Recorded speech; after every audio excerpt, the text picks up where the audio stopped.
Hello hi నమస్తే నా పేరు అశోక్ కుమార్ మీరు చూస్తున్నారు జర్నలిస్ట్ అశోక్ పుట్ట యూట్యూబ్ ఛానల్। గజ్వెల్ మాజీ ఎమ్మెల్యే తూమ్కుంట నర్సారెడ్డి ఆయన రాజకీయ ప్రస్థానం ఏ విధంగా స్టార్ట్ అయింది, ఆయన మాట ఏ విధంగా ఉన్న పరిస్థితుల నుండి ఇప్పుడున్న పరిస్థితులను వివరించే ప్రయత్నం చేద్దాం। సర్పంచ్ టు ఎమ్మెల్యే 1988 నుండి 2009 వరకు ఆయన ఎమ్మెల్యే ప్రస్థానం సాగింది। 2014లో ఆయన రాజకీయ ప్రస్థానం ఏ విధంగా ఉంది అనేది అయితే మనం చూసే ప్రయత్నం చేద్దాం। 2009 నుండి 2014 వరకు గజ్వెల్ ఎమ్మెల్యే, ఆయనకు ముందు గజ్వెల్ ఎమ్మెల్యే గీతారెడ్డి, నర్సారెడ్డి తర్వాత కల్వకుంట్ల చంద్రశేఖరరావు 3 సార్లు గజ్వెల్ ఎమ్మెల్యేగా గెలుపొందారు। నర్సారెడ్డి 1963లో సిద్దిపేట జిల్లా గజ్వెల్ నియోజకవర్గంలోని వర్గల్లో జన్మించారు। ఈయన KG2 డిగ్రీ హైదరాబాద్లోనే చదివారు। నర్సారెడ్డి లా చేశారు। లా చేసే సమయంలో లెఫ్ట్ పార్టీలతో సంబంధం ఉండేది। అయితే ఇది గమనించిన నర్సారెడ్డి తండ్రి వెంకటరెడ్డి లెఫ్ట్ పార్టీలతో ముందుకెళ్ళొద్దు, మనం కాంగ్రెస్ పార్టీలోనే ఉండాలి, కాంగ్రెస్ పార్టీతోనే ముందుకు వెళ్ళాలి అని నర్సారెడ్డికి హితోపదేశం చేశారు। తండ్రి మాట జవదాటని నర్సారెడ్డి తండ్రి బాటలోనే నడిచాడు। నువ్వు కాంగ్రెస్ పార్టీ నుండి నాయకుడివి కావాలి అనేది తన తండ్రి వెంకటరెడ్డి కళ। అయితే 1988కి ముందు కాంగ్రెస్ పార్టీ నుండి టికెట్ రాకపోతే ఇండిపెండెంట్గా పోటీ చేశారు। ఆ తర్వాత కాంగ్రెస్ పార్టీ నుండి టికెట్ వచ్చింది। 1988లో వర్గల్కి సర్పంచ్ అయ్యారు। ఆ సమయంలో నర్సారెడ్డి లా చదువుతున్నారు। లా చదువుతున్న సమయంలోనే సర్పంచ్గా బాధ్యతలు తీసుకున్నారు। అప్పుడు గ్రామంలో నర్సారెడ్డి సర్పంచ్గా బాధ్యతలు నెరవేరుస్తూ సమస్యలను పరిష్కరిస్తూ ముందుకు వెళ్తున్న సమయంలో హైదరాబాద్ నుండి గ్రామానికి వచ్చి చిన్న చిన్న పంచాయతీలు సమస్యలను పరిష్కరించేవారు। అప్పుడు ప్రజలకి నర్సారెడ్డి అంటే ఒక బాధ్యత గల వ్యక్తి అని, ఆయన లాయర్ కాబట్టి లా చదువుతున్నాడు కాబట్టి ప్రజలకు ఏదో ఒక రకంగా మేలు చేస్తాడు, న్యాయం చేస్తాడు అని ఆయన వెనుక ప్రజలందరూ రావడం మొదలుపెట్టారు। అప్పటికి తన తండ్రి వెంకటరెడ్డికి గ్రామంలో మంచి పేరు ఉండడంతో ఆ పేరు ఆయనకు కలిసి వచ్చింది। LLB పూర్తి అయిన తర్వాత కోర్టుకు వెళ్లకుండా పూర్తి స్థాయిలో రాజకీయాల్లో ఉన్నారు। కోర్టులో సమస్యల కంటే గ్రామంలో సమస్యలు పరిష్కరించడం ముఖ్యమని ఆయన 1988లో రాజకీయాలకు శ్రీకారం చుట్టారు। మొదటిసారి సర్పంచ్గా గెలుపొంది ఆయనకు తన తండ్రి ఇచ్చిన బాధ్యత నెరవేర్చారు। ఆ తర్వాత వర్గల్ మండలం MPP అయ్యారు। చౌదరపల్లి నుండి సహకార బ్యాంకు డైరెక్టర్గా ఎన్నికయ్యారు। అనంతరం డైరెక్టర్గా గెలుపొందిన అనంతరం సహకార బ్యాంకు చైర్మన్గా నియమితులయ్యారు। వెంటనే కాంగ్రెస్ పార్టీ నుండి జిల్లా సహకార బ్యాంకు చైర్మన్గా DCCB చైర్మన్గా ఎన్నికయ్యారు। 5 సంవత్సరాల వ్యవధిలోపే MPP నుండి ఎమ్మెల్యే వరకు ఎదిగారు। ఈ విధంగా 1988 నుండి 2009 వరకు ఆయన అన్ని పదవులలో కొనసాగుతూ ముందుకు వెళ్ళారు। ఆ సమయంలో నియోజకవర్గంలో కాంగ్రెస్ పార్టీ నుండి గీతారెడ్డి గట్టి నాయకురాలుగా ఉన్నారు। ఆమె తర్వాత నర్సారెడ్డి ఇతర లెఫ్ట్ పార్టీలకు అపోజిషన్లో ఉన్న TDP పార్టీకి కూడా చుక్కలు చూపిస్తూ ముందుకు వెళ్తున్నారు నర్సారెడ్డి। ఆ సమయంలో వైఎస్ రాజశేఖర్ రెడ్డి ముఖ్యమంత్రిగా ఉన్న సమయంలో గజ్వెల్ ఎమ్మెల్యే రిజర్వేషన్ జనరల్ అయింది। అయితే ఇదే మంచి సమయం అనుకున్న నర్సారెడ్డి 2009లో ఎమ్మెల్యేకు పోటీ చేశారు। 2009 ఎన్నికలలో గజ్వెల్ నుండి నర్సారెడ్డికి 74,443 ఓట్లు రాగా, వంటేరు ప్రతాప్ రెడ్డి TDP నుండి పోటీ చేయగా ఆయనకు 67,268 ఓట్లు వచ్చాయి।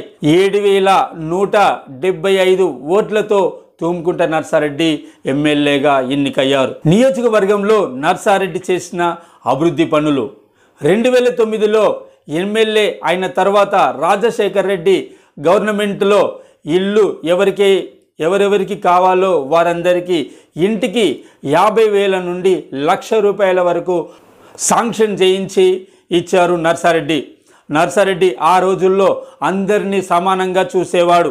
ఇందిరమ్మ ఇల్లులు నియోజకవర్గం మొత్తం ప్రతి గ్రామంలో ఇచ్చారు. 1988 నుండి 2014 వరకు జెట్ స్పీడ్లో వెళ్ళిన నర్సారెడ్డికి 2014లో బ్రేకులు పడ్డాయి. 60.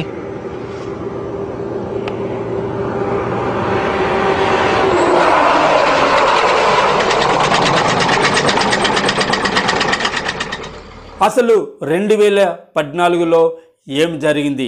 1988లో రాజకీయ ప్రస్థానం మొదలుపెట్టిన నర్సారెడ్డికి 2014 వరకు నియోజకవర్గంలో ఎదురులేదు. 2014లో ఎన్నికలు సమీపించాయి. 2002 నుండి కేసీఆర్ ఎర్రవల్లిలో ఫామ్ హౌస్ నిర్మించుకొని టీఆర్ఎస్ కార్యక్రమాలు ఇక్కడి నుంచే ఆపరేట్ చేశారు. ఎన్నికలలో టీఆర్ఎస్ నుండి కేసీఆర్, కాంగ్రెస్ నుండి తూముకుంట నర్సారెడ్డి, టీడీపీ నుండి ప్రతాప్ రెడ్డిలు పోటీ చేశారు. అయితే అప్పటి వరకు ఒంటేరు ప్రతాప్ రెడ్డికి తూముకుంట నర్సారెడ్డి మధ్యలోనే పోటీ ఉండేది. కాబట్టి వీరి ప్రచారం గట్టిగా సాగుతున్న క్రమంలో ఓటింగుకు 3 రోజుల ముందు హరీష్ రావు నర్సారెడ్డిని కలిసి కేసీఆర్ ఇక్కడి నుండి ఓడిపోతే చాలా కష్టమవుతుంది కాబట్టి వెనుకకి తగ్గాలని హరీష్ రావు నర్సారెడ్డితో మంతనాలు జరిపినట్లు అప్పుడు కొన్ని పత్రికలలో వార్తలు వచ్చాయి. అనంతరం కేసీఆర్తో కూడా చర్చలు జరిపినట్లు సమాచారం. 2014లోనే తెలంగాణ వచ్చింది. తెలంగాణ సెంటిమెంట్తో ఉన్న కేసీఆర్కు నర్సారెడ్డి తోడై టీఆర్ఎస్ను గెలిపించారు. నర్సారెడ్డి టీఆర్ఎస్కు సపోర్ట్ చేస్తున్నారు అన్న వార్తలు నియోజకవర్గంలోని అన్ని గ్రామాలలో తెలిసిపోయింది. అప్పుడే ఆయనకున్న క్రేజ్ పడిపోయింది. నాయకుడు అంటే నర్సారెడ్డిలాగా ఉండాలి అనుకున్న వారందరూ నాయకులందరూ అమ్ముడుపోతారు అనే స్థాయికి నర్సారెడ్డి దిగజారారు. 2014లోనే నర్సారెడ్డి పతనం స్టార్ట్ అయింది. నర్సారెడ్డిని ప్రజలు నమ్మలేదు. అప్పుడే పార్టీకి క్యాడర్ దూరమైంది. అది పసిగట్టిన నర్సారెడ్డి 2014 మే 20న హైదరాబాదులోని తెలంగాణ భవన్లో టీఆర్ఎస్లో చేరారు. నర్సారెడ్డి 2017 మే 29న తెలంగాణ రాష్ట్ర రోడ్డు డెవలప్మెంట్ అథారిటీ చైర్మన్గా నియమితులయ్యారు. ఏ పదవి ఆశించకుండా గజ్వేల్ నియోజకవర్గ అభివృద్ధే నా లక్ష్యం. ఇది ఒక గొప్ప వరం. కేసీఆర్ గారు ముఖ్యమంత్రి కావడం మా ప్రజల అదృష్టమని ఆ రోజు నేరుగా వచ్చి వారు నియోజకవర్గ అభివృద్ధి కోసం కృషి చేస్తే ముఖ్యమంత్రి గారు పిలిచి వారికి పదవినిచ్చి ఇంకా కష్టపడి పనిచేయమని చెప్పారు. అయితే 2017లో మొదలైన కొండపోచమ్మ సాగర్ కాలువలో పాములపర్తిలో ఉన్న నర్సారెడ్డి ఫామ్ హౌస్ను కాపాడుకున్నారు అనేది ప్రజలు అనుకుంటున్నారు. 2017 నుండి 2018 వరకు టీఆర్ఎస్లో కార్పొరేషన్ చైర్మన్గా కొనసాగిన నర్సారెడ్డికి టీఆర్ఎస్లో జరిగే కార్యకలాపాలు నచ్చలేదు. అనవసరంగా కాంగ్రెస్ పార్టీలో మంచి పేరును పోగొట్టుకున్నాను అని ఆయన కొన్ని రోజులుగా టీఆర్ఎస్ కార్యక్రమాలకు దూరంగా ఉన్నారు. 2018 అక్టోబర్ 26న టీఆర్ఎస్ పార్టీ నర్సారెడ్డిని సస్పెండ్ చేసింది. టీఆర్ఎస్ పార్టీ నియమ నిబంధనలకు కట్టుబడి లేనందున సస్పెండ్ చేస్తున్నట్లు అప్పుడు టీఆర్ఎస్ పార్టీ ప్రకటించింది. ఈ వార్త English paper the times of India, new India express, Indian express పత్రికల్లో కూడా ప్రధానంగా ఈ వార్త వచ్చింది. ఈరోజు పార్టీ మిమ్మల్ని సస్పెండ్ చేసినట్టుగా హైదరాబాద్లో ప్రకటించారు. దీని మీద ఎలా చూస్తారు? ముఖ్యంగా అది మా అదృష్టంగా భావిస్తాం. ఎందుకనంటే నేను ప్రజలకు సేవ చేద్దామని పార్టీలకు పోయినా, ప్రజలకు అందుబాటులో ఉందామని. కానీ ఈ టీఆర్ఎస్ పార్టీ ఎప్పుడు కూడా ప్రజలకు అందుబాటులో లేదు. కార్పొరేషన్కు రాజీనామా చేసినాక నన్ను సస్పెండ్ చేశారు. సస్పెండ్ చేసేదందుకు కూడా అతను నాకు కారణం చూపెట్టాలి, షోకాజ్ నోటీస్ ఇవ్వాలి. అసొంటి టీఆర్ఎస్ పార్టీలో షోకాజ్ నోటీస్ అనే కల్చరే లేదు. ఆయనకి ఇష్టం ఉన్నప్పుడు ఏ రాత్రి అనిపిస్తే ఆ రాత్రి సస్పెండ్ చేసేస్తారు. సస్పెండ్ చేసిన కారణాలన్నా మా ప్రజలకు చెప్పాలి. ఆ తర్వాత ఢిల్లీలో రాహుల్ గాంధీ సమక్షంలో కాంగ్రెస్ పార్టీలో నర్సారెడ్డి చేరారు. अभिनंदन देता हूं नरसा रेड्डी जी जो बड़े नेता है, मेडक जिला का एक्स एमएलए है और स्टेट ट्रांसपोर्ट का चेयरमैन अभी तक है, सीएम का कंस्टिट्यूएंसी है. जो हमारा प्रताप रेड्डी जो सीएम कंस्टिट्यूएंसी का काम कर रहे हैं, उम्मीदवार है, वो भी ज्वाइन किए थे 5 दिन पहले. उनका साथ सहयोग करने के लिए और सीएम कंस्टिट्यूंसी में कांग्रेस को ताकतवर बना के सारा स्टेट में काम करने के लिए नरसा रेड्डी भी ज्वाइन किए हैं. उनको भी हम स्वागत करते हैं. 2018 నుండి ఆయన కాంగ్రెస్ పార్టీలో ఉన్నారు. అయితే పార్టీకి గజ్వెల్ నుండి బలమైన నాయకుడు లేకపోవడంతో మళ్ళీ నర్సారెడ్డికి సిద్దిపేట జిల్లా కాంగ్రెస్ పార్టీ బాధ్యతలకు నర్సారెడ్డికి అప్పగించారు. 2023 ఎన్నికలలో ఆయనకు బీఫామ్ ఇచ్చి ఎమ్మెల్యే అభ్యర్థిగా పోటీ చేశారు. గజ్వేల్లో కేసీఆర్ను కొట్టబోతున్నారు, కొడతారా? అసలు మీ ప్రచారం ఏ విధంగా సాగుతుంది?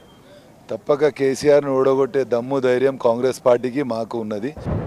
అయితే కాంగ్రెస్ పార్టీకి 33,000 ఓట్లు మాత్రమే పడడం పార్టీకి తీవ్ర నష్టం చేకూర్చింది. 2023 ఎన్నికలలో కాంగ్రెస్ పార్టీ గెలిచినప్పటికీ గజ్వెల్లో మాత్రం టీఆర్ఎస్ పార్టీకి గట్టి పోటీ ఇవ్వలేకపోయింది. అనంతరం ముఖ్యమంత్రి నియోజకవర్గాలలో ఓడిపోయిన ఎమ్మెల్యేలకు కూడా పవర్ ఇస్తున్నా అని చెప్పడంతో నర్సారెడ్డి ఓడిపోయిన బలం మనదే అనుకున్న నర్సారెడ్డికి నియోజకవర్గంలో ఉన్న కాంగ్రెస్ పార్టీలో నర్సారెడ్డికి మరో వర్గం పోటీకి దిగింది. అయినా కూడా నాకే పవర్ ఉంది, నేనే ఏమి చేసినా నడుస్తుంది, నేనే కాంగ్రెస్ పార్టీ సిద్దిపేట జిల్లా బాస్ అని ఆయన అనుకుంటున్నారు. ఈ సమయంలో నియోజకవర్గం నుండి అధిష్టానం వరకు కంప్లైంట్లు వెళ్ళాయి. అయినా కూడా నేను చెప్పిందే వేదంలా తయారైంది నర్సారెడ్డి పరిస్థితి. చెప్పుడు మాటలతో క్యాడర్ను దూరం చేసుకుంటున్న నర్సారెడ్డి తనతో ఎవరి గురించి అయినా చెప్తే ఆయన వారిని దూరం పెట్టడం నర్సారెడ్డికి ఉన్న అలవాటు. కాంగ్రెస్ పార్టీని ఈరోజు పవర్లోకి తీసుకొచ్చిన రేవంత్ రెడ్డి ఆ రోజు కాంగ్రెస్ నాయకులు, సీనియర్ నాయకులు చాలా హేళన చేశారు. రేవంత్ రెడ్డి చెప్పింది నడవదు ఇక్కడ. నేను ఆయన కంటే సీనియర్ని, స్టార్ క్యాంపెయినర్ని. నేను చెప్పింది నడుస్తుందా? రేవంత్ రెడ్డి చెప్పింది నడుస్తుందా? రేవంత్ రెడ్డి అంటే ఆయన సొంత పార్టీనా, ఇది రీజనల్ పార్టీనా? వారు పిసిసి అధ్యక్షుడిగా నన్ను సారీ చెప్పాలని డిమాండ్ చేసిండ్రు. అన్కండిషనల్గా కోమటిరెడ్డి వెంకటరెడ్డి గారికి సారీ చెప్తున్నా. ముఖ్యంగా కార్యకర్తలందరూ ప్రేమ విలుచుకునే వెంకన్న విద్యార్థి నాయకుడిగా, యువజన నాయకుడిగా, కాంగ్రెస్ పార్టీ శాసనసభ్యుడిగా, మంత్రిగా, ఈరోజు పార్లమెంట్ సభ్యుడిగా తెలంగాణ రాష్ట్రంలో పార్టీ యొక్క అభ్యున్నతిలో భాగస్వామి అవ్వడమే కాకుండా తెలంగాణ రాష్ట్ర సాధనలో అత్యంత కీలక పాత్ర పోషించి ఎదురెవడే ఉన్నో ఎదురిస్తాడంట సుడిగుండాలకి ఎదురెళ్ళేటి గుండె తనదంట కాంగ్రెస్ జెండా ఎత్తి. ఇది రేవంత్ రెడ్డి ప్రస్తుతం అయితే పున్నా లక్ష్మయ్య సీనియర్ నేత, మాజీ మంత్రి, పిసిసి మాజీ అధ్యక్షుడు పున్నా లక్ష్మయ్య నివాసానికి వచ్చారు. కానీ రేవంత్ రెడ్డి అందరినీ కలుపుకుంటూ పోయారు. ఆయనను తిట్టిన వారి ఇంటికి కూడా వెళ్ళారు.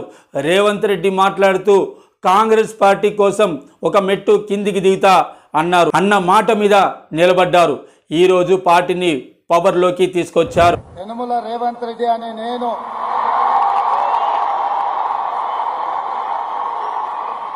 తెలంగాణ రాష్ట్ర ముఖ్యమంత్రిగా నా కర్తవ్యాన్ని